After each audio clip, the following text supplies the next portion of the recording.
Shalom, salam sejahtera. Renungan malam seiman pada malam hari ini berjudul Hasil Iman. Jadi, iman timbul dari pendengaran dan pendengaran oleh firman Kristus. Roma 10 ayat 17. Kita masuk pada tesis yang ke-16. Pikiran positif tidak akan menghasilkan iman yang murni, namun iman sejati akan menghasilkan pikiran yang positif. Banyak yang mengenal pengalaman John Huss dan Jerome yang merupakan pahlawan dari reformasi. Mereka bekerja di Bohemia dan sebelum Martin Luther memimpin reformasi di Jerman, John Huss ditangkap dan dimasukkan ke dalam penjara serta disuruh untuk mencabut keyakinan dan ajarannya. Namun ia bertahan dalam iman. Akhirnya ia dibakar hidup-hidup.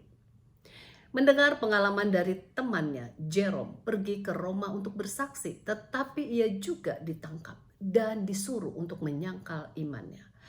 Oleh karena penderitaannya di dalam penjara, Jerome kemudian menyangkal imannya. Namun pengalaman merasa bersalah itu lebih menyakitkan daripada dibakar. Jerome benar-benar merasa bersalah karena menyangkal imannya kepada Tuhan. Dan akhirnya ia mengambil keputusan untuk menyerahkan dirinya dan menyatakan ia mempertahankan imannya. Kemudian Jerome juga dibakar hidup-hidup. Namun ia masih bisa menyanyi pada saat dibakar. Sungguh, suatu hal yang luar biasa, di mana iman tetap bertahan walaupun mengalami penganiayaan sekalipun. Hasil iman ialah siap untuk menderita bagi Tuhan. Kita dapat membaca pengalaman teman-teman Daniel yang siap masuk ke dalam dapur api, asal iman mereka dapat dipertahankan. Demikian juga dengan Daniel yang siap dibuang ke dalam kandang singa, ataupun Yohanes Pembaptis yang siap untuk dipenjarakan, bahkan dipancung kepalanya demi kebenaran.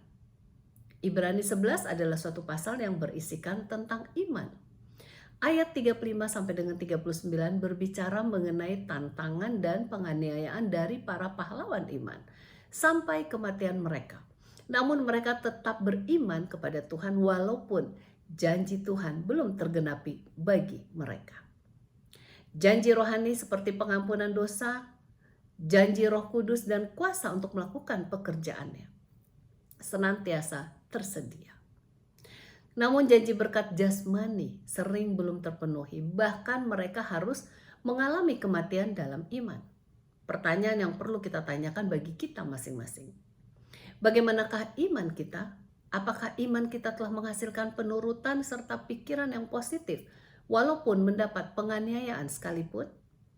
Lebih kita mengenal akan besarnya kasih karunia Allah, maka lebih lagi kita akan memperoleh kekuatan untuk bertahan dalam pergolakan iman. Semoga kita boleh selalu menang dalam pergumulan iman kita masing-masing. Kiranya Tuhan memberkati.